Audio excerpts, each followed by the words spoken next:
Long ago, when kings still ruled from golden thrones and soldiers carried more courage than coin, there lived 6 very unusual men. Their tale comes from the Brothers Grimm, storytellers who gathered old folk legends whispered around German hearths nearly 2 centuries ago. This one is about cleverness, teamwork, and the curious ways fortune finds those who dare to chase it. So settle in, and let's travel back to a time when wit could outmatch wealth, and a handful of ordinary men could outsmart a mighty king. Don't forget to click the like button and subscribe so you don't miss any of the magical stories here at Grandma's house.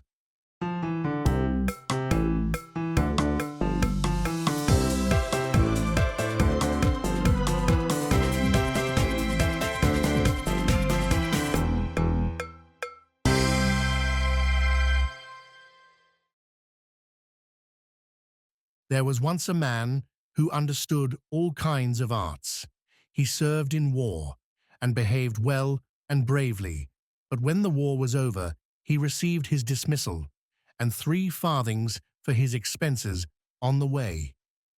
"Stop," said he, "I shall not be content with this. If I can only meet with the right people, the king will yet have to give me all the treasure of the country." Then, full of anger, he went into the forest and saw a man standing therein who had plucked up 6 trees as if they were blades of corn. He said to him, "Wilt thou be my servant and go with me?" "Yes," he answered, "but first I will take this little bundle of sticks home to my mother." And he took one of the trees and wrapped it round the 5 others, lifted the bundle on his back and carried it away. Then he returned and went with his master, who said, "We 2 ought to be able to get through the world very well." And when they had walked on for a short while, they found a huntsman who was kneeling, had shouldered his gun, and was about to fire. The master said to him, "Huntsman, what art thou going to shoot?" He answered, 2 miles from here, a fly is sitting on the branch of an oak tree, and I want to shoot its left eye out." "Oh, come with me," said the man. "If we 3 are together, we certainly ought to be able to get on in the world." The huntsman was ready and went with him, and they came to 7 windmills whose sails were turning round with great speed, and yet no wind was blowing either on the right or the left, and no leaf was stirring. Then said the man, "I know not what is driving the windmills, not a breath of air is stirring." And he went onwards with his servants, and when they had walked 2 miles, they saw a man sitting on a tree who was shutting one nostril and blowing out of the other. "Good gracious, what are you doing up there?" He answered, 2 miles from here are 7 windmills. Look, I am blowing them till they turn round." "Oh, come with me," said the man. "If we 4 are together, we shall carry the whole world before us." Then the blower came down and went with him, and after a while they saw a man who was standing on one leg and had taken off the other, and laid it beside him. Then the master said, "You have arranged things very comfortably to have a rest." "I am a runner," he replied, "and to stop myself running far too fast, I have taken off one of my legs, for if I run with both, I go quicker than any bird can fly." "Oh, go with me. If we 5 are together, we shall carry the whole world before us." So he went with them, and it was not long before they met a man who wore a cap, but had put it quite on one ear. Then the master said to him, "Gracefully, gracefully, don't stick your cap on one ear. You look just like a tomfool." "I must not wear it otherwise," said he, "for if I set my hat straight, a terrible frost comes on, and all the birds in the air are frozen and drop dead on the ground." "Oh, come with me," said the master. "If we 6 are together, we can carry the whole world before us." Now the 6 came to a town where the king had proclaimed that whosoever ran a race with his daughter and won the victory should be her husband. but whosoever lost it must lose his head. Then the man presented himself and said, I will, however, let my servant run for me. The king replied, Then his life also must be staked, so that his head and thine are both set on the victory.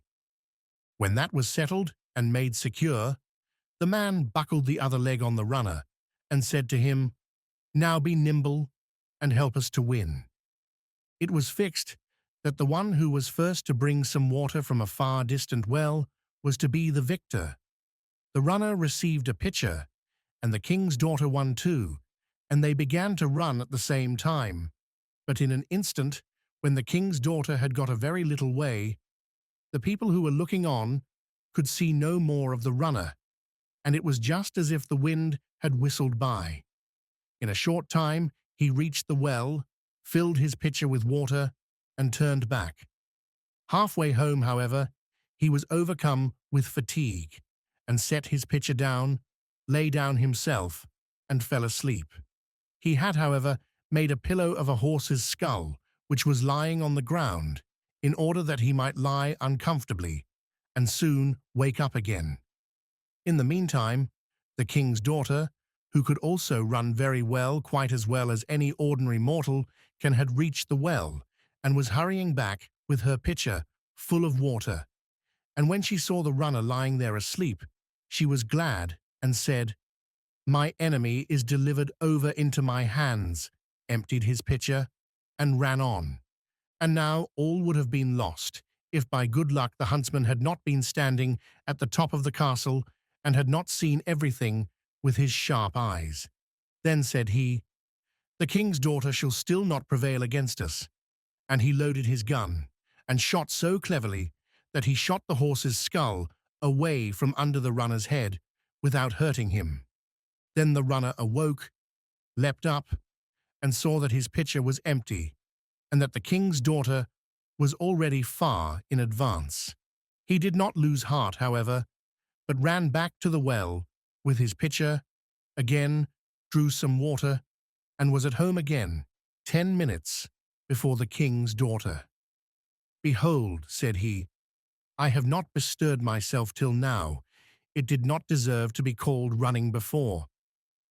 But it pained the king, and still more his daughter, that she should be carried off by a common disbanded soldier like that. So they took counsel with each other how to get rid of him and his companions.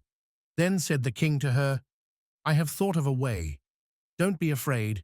They shall not come back again. And he said to them, You shall now make merry together, and eat and drink. And he conducted them to a room which had a floor of iron, and the doors also were of iron, and the windows were guarded with iron bars. There was a table in the room covered with delicious food, and the king said to them, Go in and enjoy yourselves. And when they were inside, he ordered the doors to be shut and bolted. Then he sent for the cook, and commanded him to make a fire under the room until the iron became red hot.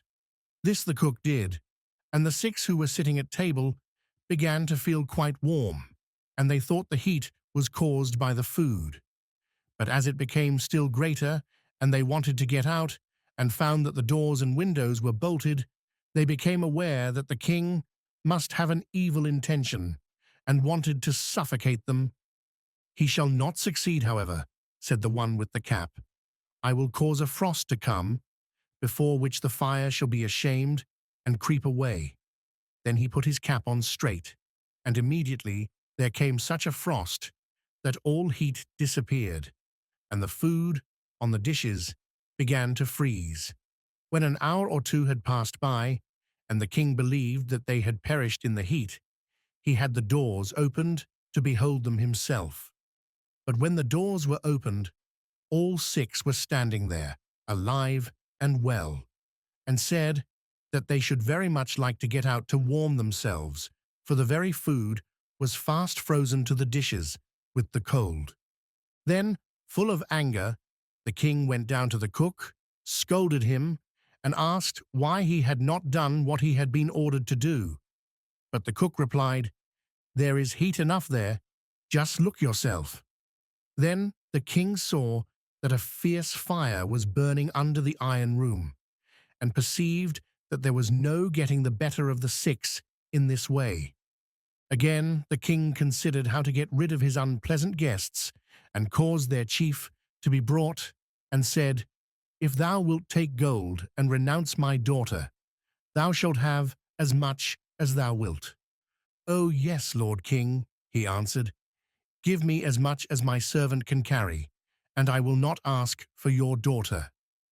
On this the king was satisfied, and the other continued, "In 14 days I will come and fetch it." Thereupon he summoned together all the tailors in the whole kingdom, and they were to sit for 14 days and sew a sack. And when it was ready, the strong one who could tear up trees had to take it on his back and go with it to the king. Then said the king, "Who can that strong fellow be who is carrying a bundle of linen on his back that is as big as a house?" And he was alarmed, and said, "What a lot of gold he can carry away." Then he commanded a ton of gold to be brought.